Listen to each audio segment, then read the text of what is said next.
끝까지 조선의 기부를 거부한 이색의 삶과 죽음. 이색은 포은 정몽주, 야은 길재와 더불어 여말 사문 중의 하나인데 이성계와는 친숙한 사이였으며 어려서부터 총기가 뛰어났고 14세에 성균관 시험에 합격한 준재였습니다. 그는 이성계가 나라를 세운 후 여러 차례 출사를 종용받았으나 끝내 응하지 않았는데 만국에 대한 시와 이성계가 나라를 세우기 전 전공을 찬양한 시가 여러 편 남아 있습니다. 이성계가 운봉 싸움에서 외구의 적장 아기발도를 죽이고 개선했을 때 권근, 김구영, 이색 등 당대의 문관들이 시를 지어 할애했는데 이색의 시는 찬사의 극치였습니다. 적을 소탕하기는 썩은 나무 꺾기 같았네. 사만의 기쁜 기색, 여러분에게 달렸어. 백일 같은 그 충성, 하늘의 안개 거치고 천구에 떨치는 위엄, 바다가 잔잔하오. 빛난 자리에 무공을 칭송하는 노래여. 능영강 높은 집에 영웅의 화상 그리니 병든 이내 몸, 교회까지 나가 맞지 못하고 앉아서 새시를 읊어 높은 공송 축하오. 능영각은 당나라 태종 때 공신들의 초상을 그려 걸어두었던 누각인데 훗날 이성계와 이색은 뜻을 달리하여 갈라서게 되었으나 이성계는 이색을 훌륭한 학자로 존경했습니다. 나라가 기울자 이색의 제자인 야은 길재가 이색에게 거취 문제를 상의해왔는데 이색은 잠시 눈을 지그시 감고 있다가 말문을 열었습니다. 마땅히 각자가 뜻을 행할 것이야. 나와 같은 무리는 대신이기 때문에 나라와 더불어 기쁜 일 슬픈 일을 함께 해야 하니 물러갈 수 없다. 허나 그대는 물러갈 만하다. 이 말에 길재는 그 길로 벼슬을 버리고 금호산으로 숨어버렸고 그때 이색은 길재에게 이런 시 한 구절을 주었는데 이색의 기계와 심정이 그대로 드러난 촌철살인의 명구였습니다. 비용 일개 제명명. 나는 기러기 한 마리 하늘 높이 떠 있다. 이색은 이초의 변에 연루되어 곤욕을 치렀는데 이초의 변이란 윤희와 이초란 자가 명나라에 가서 황제에게 무고한 사건이었습니다. 고려의 이성계가 공양왕을 세워 임금을 삼았사오나 요는 왕실의 종친이 아니었고 인척이옵나이다. 요가 이성계와 더불어 군사를 일으켜 장차 명나라를 침범하려 하자 재상 이색 등이 옳지 않다고 하였사옵나이다.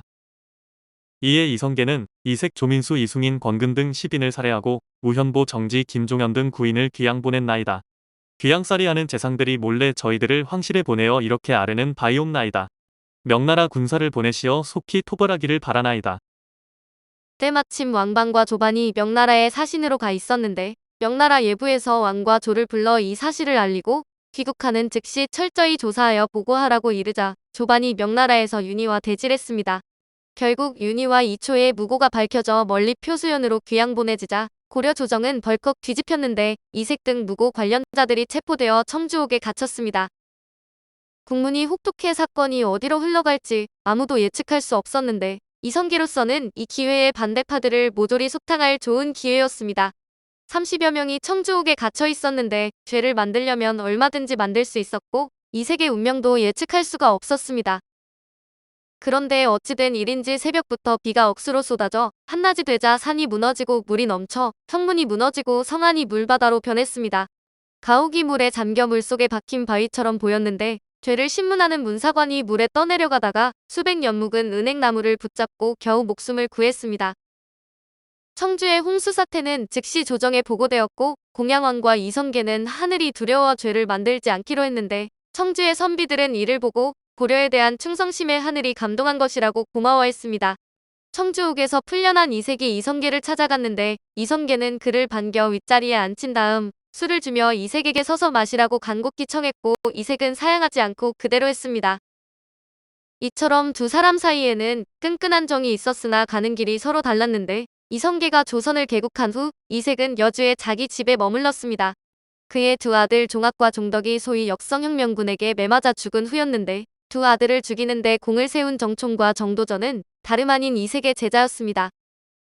하루는 제자가 찾아오자 이색은 그를 데리고 깊은 산골짜기로 데리고 들어갔고 제자는 영문을 모른 채 따라갔는데 인적 없는 깊은 산골짜기로 들어간 이색이 제자 앞에서 목을 놓아 통곡을 했습니다. 제자는 스승의 참담한 심정을 알고 하루 종일 따라 울었는데 해걸음 무렵 이색이 제자에게 오늘에야 내 가슴이 시원하구나라고 속마음을 털어놓았습니다. 선생님, 미처 마음을 헤아리지 못했나이다. 내 마음을 헤아린들 어쩌겠느냐. 만국의 신하여. 자식을 잃은 애비이거늘 이색은 이성계가 나라를 세우자 이런 시를 읊어 앞날을 내다보았는데 자식의 죽음을 알아차렸던 것입니다. 송원은 나라를 세우고 나는 유리되니 꿈속엔들 어찌 이럴 줄 알았으랴. 이정이 국가대사에 참여했다 하니 우리 가족은 어느 때 다시 모일꼬. 송원은 이성계의 호이고 이정은 정충과 정도전을 일컫는데 이성계가 왕위에 오른 뒤 이색을 불렀을 때 이색은 이성계를 만나자 음만하고 절을 하지 않았습니다. 그래도 이성계는 용상에서 내려와 이색을 반갑게 맞았는데 잠시 후 시간관이 차례로 줄을 서서 들어오자 이성계는 재빨리 용상에 다시 올랐고 이색이 벌떡 일어나며 말했습니다. 나는 앉을 자리가 없으니 이만 가겠어. 원컨대 가르침을 받들겠소. 덕이 없고 우매하다고 나를 버리지 마오. 만국의 대부는 보존하기를 도모하지 않으오. 다만 나의 다 죽게 된 해골을 가져다가 고산에 묻을 뿐이오. 이색은 주저없이 나가버렸고 그날 밤 이색은 한수의 시로 시름을 달래었습니다. 연복사의 종소리는 아직 울리지 않네. 이불을 안고 꿇어 앉아 이 추운 밤을 지내네. 일시는 쇠에 병들었고 권곤이 늙었네. 삼라만상이 1월에 밝았도다. 저구가 조시우사를 보전할 뜻을 어찌 옮기랴.